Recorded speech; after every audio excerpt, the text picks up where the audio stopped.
Hi everyone, how's it going? Today I have a video for you for Kameilo, who is a character in a video game designed by Lauren John Presley. Enjoy. Kameilo is a species of alien called a Jethi and comes from the planet Marea. She was born as a commoner as part of an island clan and mostly lived a safe and traditional life as a youngster. Her parents were loving and raised her well and taught her the ways of their clan. Right from the start, Kameilo grew up with a strong sense of trust in her family and community. With that trust in mind, she quickly showed herself to be an adventurous youngster, for better or worse. Her fundamental trust that everything would turn out okay showed itself early. Jethi learned to crawl before they can walk, and Kameilo was an enthusiastic crawler. Sometimes she would crawl further than she meant to and suddenly realize how far she was from her parents. When she did, she would run back to them for reassurance, and that was what she got. When she was tiny, she got into the habit of holding her tail between her feet while being cradled if she was nervous. As an infant, she was a fussy eater and only wanted to eat tree fruit. She refused seeds, leafy greens, or fish, at least for a while. She grew out of it. The next big thing I have to say about Kameilo and trust happened when she was a little bit older but still quite small.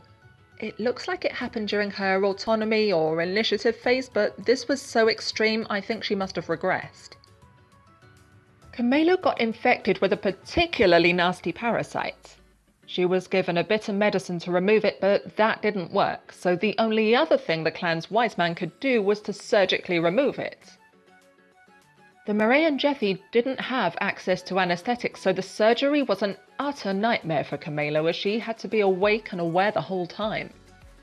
The long-term effect of her surgery only became clear after the surgery was over and she'd recovered. Kameilo became proud of her resilience and her fortitude to meet challenges. In fact, it defines the character as she is today. That, by the way, is the ultimate aim of the trust stage. To feel like you can not only trust others, but also trust yourself. Kameilo was stripped of everything during that surgery, even the shell of her body, and she still bounced back. That attitude has served her very well and given her a kind of secure emotional base that most people don't have. Let's move on to the next stage. Autonomy at its most basic is about holding on and letting go, and how a person responds when they have the choice to do either of those things. So let's look at Kameilo. When Kameilo got older, she showed that she'd developed a healthy desire to hold on to good things, including her memories of her clan and childhood home. She prefers to be kind, which is simply a way to express holding on or letting go. A person can either grasp cruelly or hold on to lovingly, or be cold and distant or set free with love. Kameilo was an energetic youngster from the start. Most Jethi don't learn how to swim, but she did, and she loved it. With a good supply of trust at her back, she probably felt very ready to strike out into the water, and it looks like she enjoyed the reaction she got from the Jethi she left on the shore, including her parents. Initiative is about how a person develops their relationship with giving or advancing, but also with taking, and Kameilo has a story about that too. It's traditional for the Marea and Jethi to get tattooed as youngsters. Tattooing's a notoriously painful experience, so the Jethi usually break it up into several days. Kameilo asked to have all of hers in one day, and she got it. This was a good time in Kameilo's life. She felt unstoppable in that she had everything she wanted right there on her native island chain. One day, however, she did something completely unacceptable to her people, to the point that they sent her away, too ashamed of her to let her stay. This was the major emotional rupture of her childhood and left its mark. This incident shouldn't have been so bad, since the custom of her tribe dictates that a banished Jethi is to go to an isolated island for a season and then be collected after an extended time out. The problem was that nobody came to collect Kameilo, so eventually she dared to return by herself, only to find the village intact but empty of people. Soon after she returned, a tropical storm ripped through the archipelago and Kameilo hid in a cave. With Kameilo's attitude towards checking out new environments and with nowhere else to go, she explored further and emerged in a different world entirely, called Nico.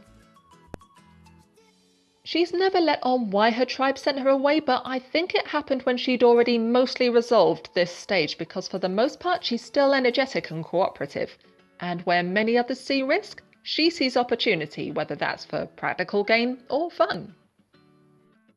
This is the life stage where Kameilo's strong childhood really starts to show. Like I said, Kameilo faced a huge challenge at this point, at least partly by her own choice, to make a life for herself on a different planet. It was a heartbreaking time of her life, perhaps the worst. Kameilo emerged into a much colder environment than the one she left. The first people Kameilo met on Nico was the Oka, a tribe of mystics. They took her in for a while, but because Kameilo isn't adapted to live in those kinds of temperatures, she found it hard. And the Oka were aware of this. They sent her south with their messenger Nuku to find a tribe to stay with in a warmer climate. The Oka act as advisors to the rest of the planet and can see the future, but Kameilo disrupted that somewhat. Maybe it was because the Oka could only see the future in relation to people and events directly related to Nico, and Kameilo was an alien? Whatever the reason, the Nico tribe saw Kameilo as a bad omen for disrupting the Oka's sight. Despite that, eventually she developed enough of a relationship with a handful of individuals and the tribes that she stayed with the most to come to regard them as a second family. One of the main communities she stayed with was a rainforest monastery. They took her in and she did chores there, learned how to hunt and gather in this new environment, and she even learned their martial arts. Well enough that she was able to put her own spin on it. That's one of the keys to success in this stage of life. It's about capability and skill, and Kameilo mostly prevailed. However, the monks eventually got too uncomfortable with the tensions that came from having a bad omen in their monastery, and ordered her to move to the end of their forest canyon to live alone where she couldn't bring any harm to the Nico people, in a spot called Adlina Nahali. Kameilo longs to overcome the Nico's suspicion of her and to belong to the tribe she's met, but that's an uphill struggle because of her bad omen stigma. She has made a few individual friends, but there's pressure on them not to get too close to her, so they're taking a risk just by being her friends. The Nico who know Kameilo's story well enough would mostly prefer her to go back to her home planet, but for now Kameilo refuses. Kameilo has shown so much initiative, resilience and courage so far that if it was enough for her to return home, she would do it. But the mystery of her tribe's disappearance is as painful as it is mysterious, so she doesn't want to go back just to see an empty village. A final word on Kameilo's sense of ambition. She prefers tasks that involve actively doing and get a fast response. She finds tedious tasks boring.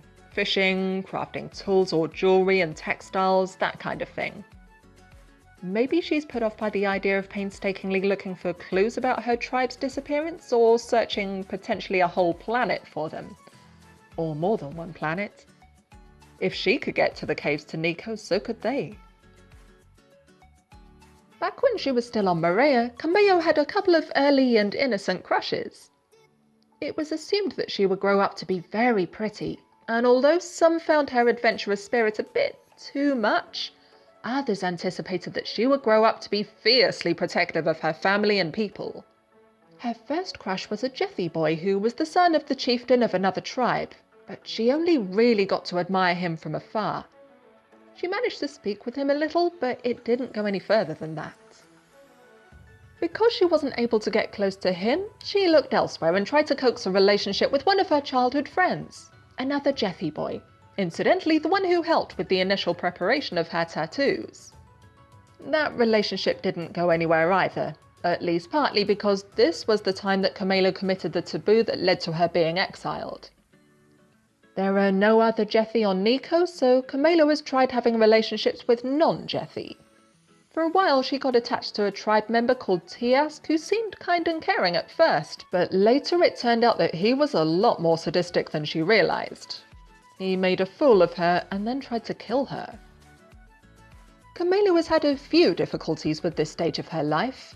Others keep a distance from her because she's an alien. Her life is essentially broken into two parts with very little sense of cohesion. There isn't really a clique she can belong to. and she's seen with suspicion so much that it's hard to pick out a single person to name as her adversary. However, she has happily taken on role models, most notably the monks, and she seems to have made the most of that. Kameilo has a big set of challenges ahead of her as an adult seeking closeness in relationships.